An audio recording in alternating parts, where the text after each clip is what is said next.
Okay, Psych of Human Relations, Chapter 8, Improving Interpersonal Relations with Constructive Self-Disclosure.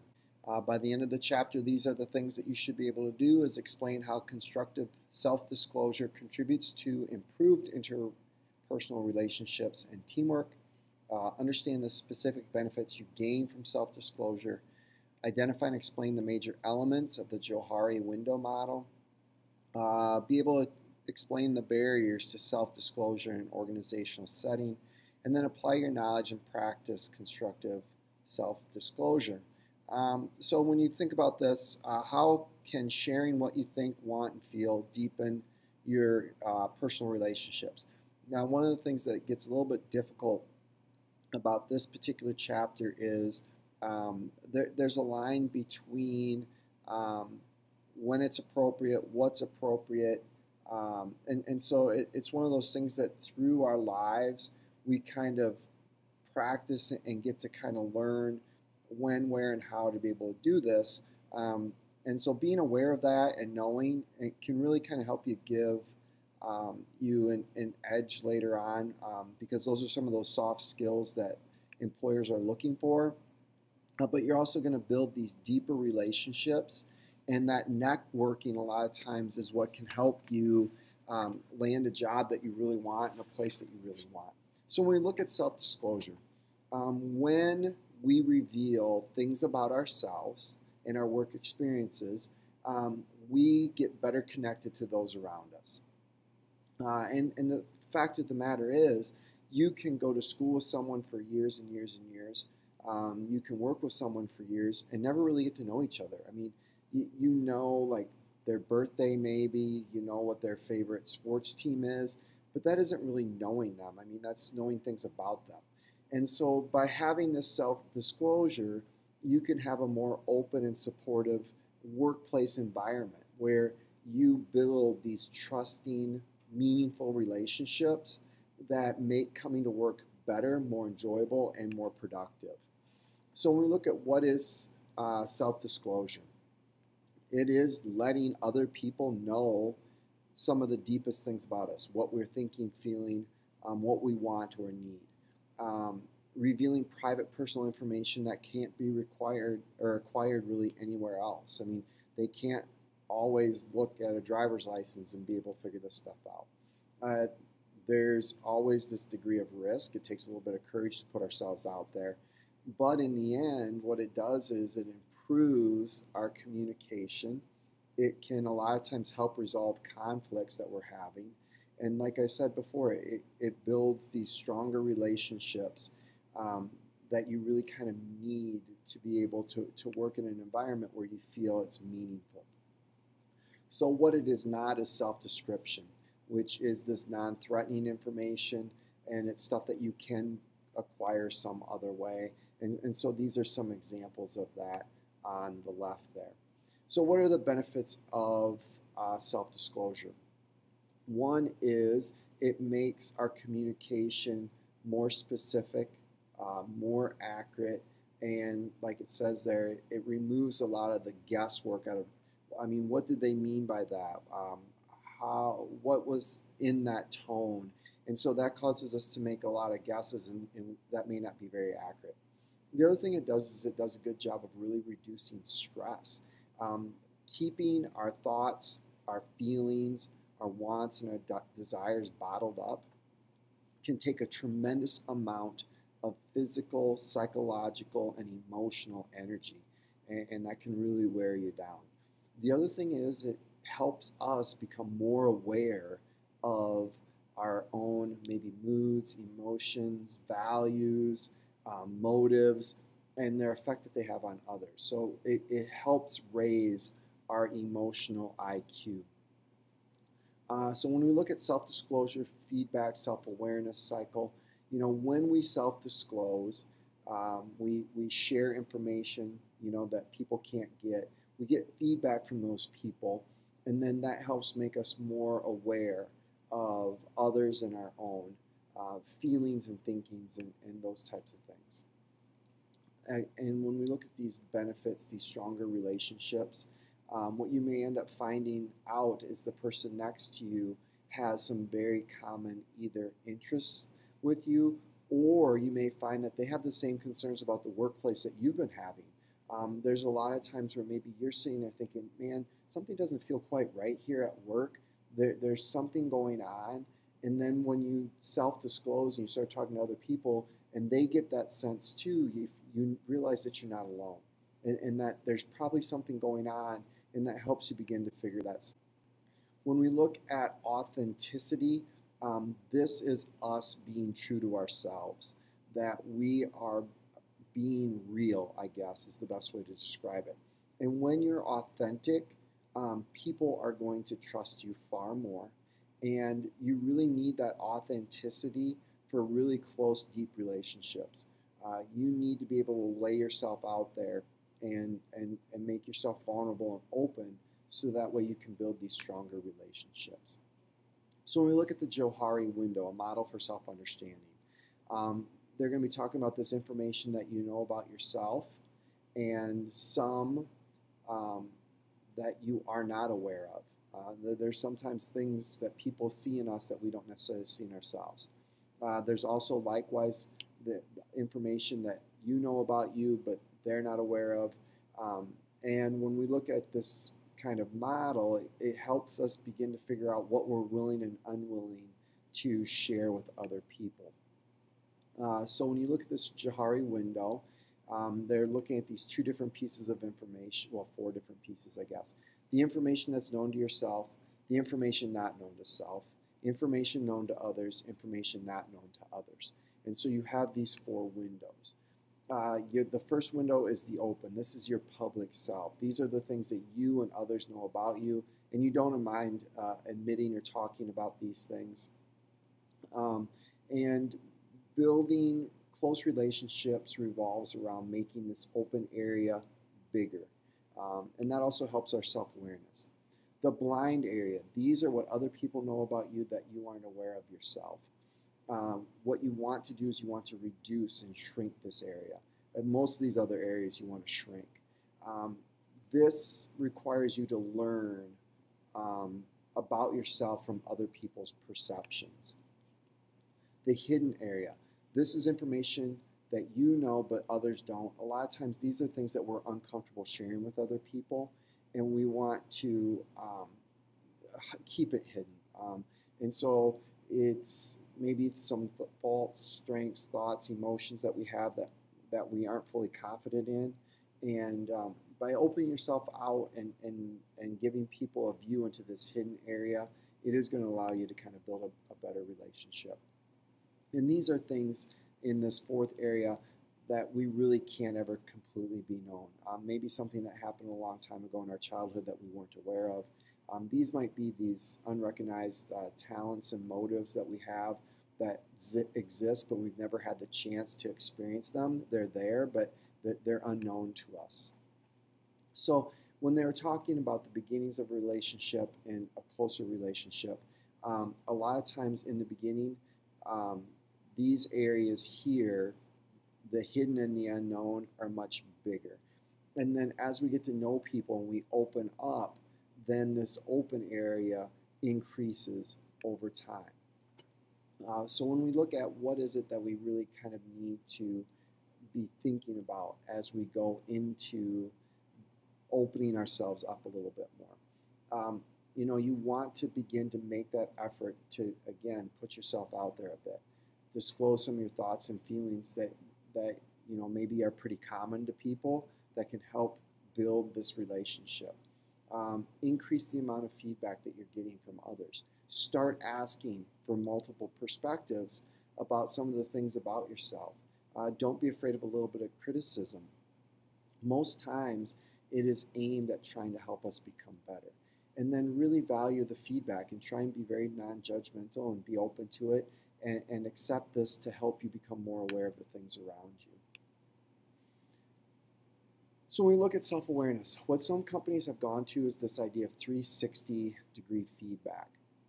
These are evaluations by people who have the opportunity to work with you on a day-to-day basis. And these can really be anybody. It's usually anonymous, and it can provide some valuable insights into things that maybe you can't see. Problems can be addressed through training and development. The one big problem with this 360-degree feedback is if you're dealing with a client and you happen to have a bad day that day, and that's the only interaction they've really had with you, that isn't a very good insight into who you are. So how can you increase your self-awareness? One way is through journal writing. You can reflect on your thoughts, you can reflect on your day, you can ask yourself some key questions and answer those questions, so that way you kind of really get in touch with what you're thinking, feeling. What is the appropriate self-disclosure? First of all, information, when you share it, it should be done so in a constructive manner. Sometimes it means that we really have to be aware of our attitudes and our behaviors as we're sharing this information. And so before you disclose, these are some questions that you should really ask yourself. How much of this should I say, and how detailed and intimate should I get with this? Who is this appropriate to share with, and maybe who not? And when and where and what conditions is this a good idea to share this information? When we look at how is this going to impact you in the workplace, a lot of our relationships become strained because we aren't willing to talk or get real about problems. And some of these things can be imagined problems, and they just build up and they fester over time, and that's what rumination is. It's this continuous loop going through our heads where we're replaying something that was said or something that was done, and we just can't let it go, and it just keeps eating at us and eating at us and eating at us. And this is a really dangerous thing in terms of mental health. Rumination is one of the worst things that we can do. Self-disclosure helps us get past it. Rumination can be stopped when we stop and say, hey, listen, this has been bothering me. Can we sit down and talk about it? And at that moment, you can start moving towards apologizing and forgiveness, which moves you down the road a little bit. So what's the art of apologizing? If our actions have caused hurt or anger or deep-seated ill will, we need to own that. That may not have been the intention at the beginning, but that's what happened. So when you can give a real, meaningful apology, it has a tremendous amount of healing power, both for the person receiving the apology and for the person giving it. Sometimes, however, apologies make things worse. And as you look through these, you may think of a number of times where you have gotten one of these kinds of apologies and you walked away saying, well, that didn't help at all. So be aware that these types of things aren't going to help. So what does an effective apology look like? The 3 R's. Communicate that you are sincerely sorry for whatever hurt you caused. Own your actions. Take your responsibility. And then remedy. How can I make sure that this doesn't happen in the future? So the art of forgiveness. If someone offers you a sincere apology and a heartfelt apology, be quick to forgive and forget. Well, maybe not forget, but forgive. It's tough to be able to do that, especially when you feel hurt and you still are angry about it. But it's the only way really to move past things. And when you do open yourself up to forgiveness, it gives you the opportunity to kind of put that behind you and then focus on the stuff that you need to focus on. So when we look at constructive criticism, this is a way to help another person look at something that they're doing and improve on it and get better at it. It needs to be done in a way where that other person doesn't get defensive.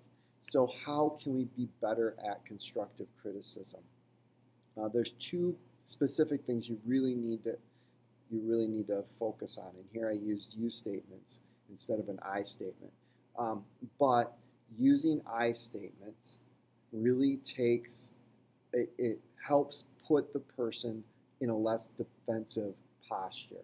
When you say you should, that automatically makes a person feel defensive. The other thing is when you're saying I statements, they really can't argue with you much.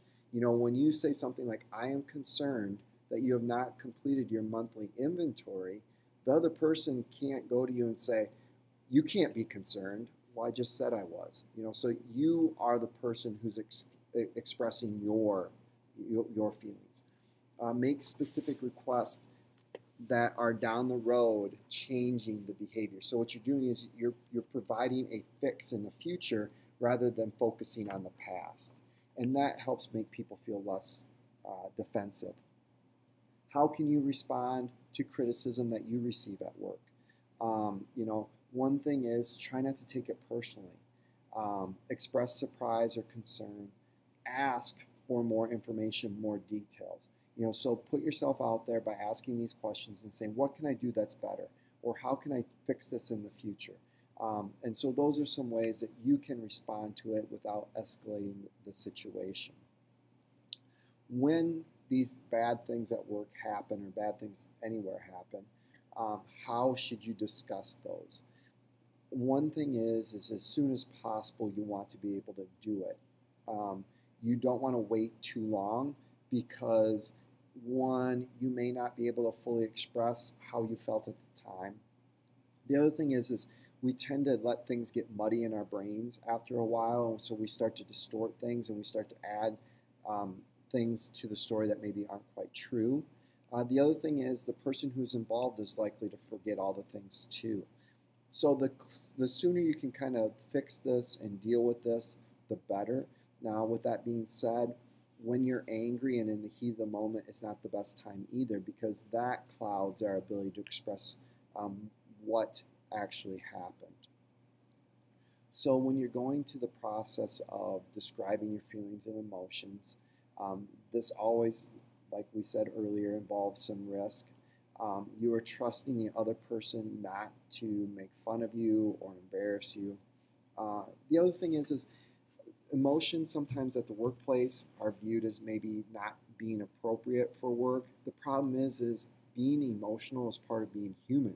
So thinking that people aren't going to get angry, they're not going to get sad, they're not going to get whatever at work, that's not who we are as human beings. We're going to experience those emotions. They're natural.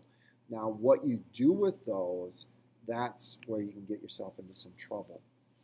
So that's where right time, right place fits in. What you may be saying is fine, but when and where could be the problem. Criticizing someone in front of a customer is not the right time. So you also have to give that person the opportunity to talk to them when they can fully pay attention what it is that you're saying, and removing the conversation from distractions or from other people. That's probably the best way to go about it. How can you avoid piling too much on people with your self-disclosure? Keep in mind that relationships take a long time to build, and so you don't want to let everything out there all at once. Little by little, bit by bit. When you kind of throw something at someone that's TMI, too much information, that can cause people to actually distance themselves from you. So you want to find that perfect balance. And then you really want to be careful with social networks. You really don't want to throw it all out there, especially something like if you're ticked off at work and then you get on Twitter and you talk about what a jerk your boss is, that could come back to bite you a little bit. So, the social networks are probably not the best place to air all of your grievances. So what are some barriers to self-disclosure in an organizational setting? The biggest thing is the lack of trust. If you don't trust your company, if you don't trust your manager, if you don't trust your coworkers, it's not going to be a place where self-disclosure is going to work. And so these are things that can happen when you don't have trust and you're avoiding trust. And when we look at that 100 best companies to work for that we did earlier in the year, really what it comes down to is this trust index. This is how people rate their workplace, and people who have a workplace where there's a high level of trust, there's pride and buy-in in what they're doing, and they feel like their coworkers are all going in the same direction, those are great places to work for. And they don't always appear on the Fortune magazine's 100 best companies to work for. Those places exist around here, but you have to be aware and you have to search, you have to find them, and you have to get yourself out there so you can help build an organization that is like that. So here's some practice that you can look through and see where you are in terms of self-disclosure.